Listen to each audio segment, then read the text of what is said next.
Najbrž gospoda Predana ni treba posebej predstavljati, vendar ne vseeno povem, da ima kar dolgo kariero novinarja in diplomata. Več kot 20 let je delal pri Dnevniku Večer, najprej kot študent, potem novinar, potem urednik, potem direktor. In tudi več kot 20 let je kot diplomat služboval v raznih funkcijah. Kot diplomat je bil predstavnik Slovenije v Trstu, v Sofiji, v Beogradu, v Celovcu in v Skopju. Zdaj pa naj povem še nekaj zanimivosti o tej knjigi. Torej, poleg teh osnovnih in podrobnih podatkov o slovenskih vladah, je v knjigi cel kup biserčkov, ki vas bojo presenetili, ali pa tudi ne, ampak gotovo bo vsak našel kaj, kar ga preseneča.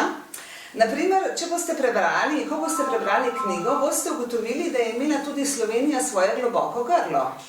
To grlo sicer ni bilo del afere Watergate, je bilo pa del cestne afere, ki je bila za Slovenijo zelo pomembna in je pomembno vplivala na razvoj v državi.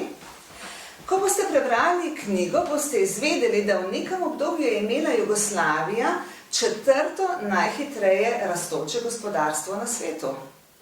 Ko boste prebrali to knjigo, boste izvedeli, da so nekateri morda malce preveč optimistični, morda malo naivni politiki, načrtovalci v Jugoslaviji upali, da bodo s 5 let.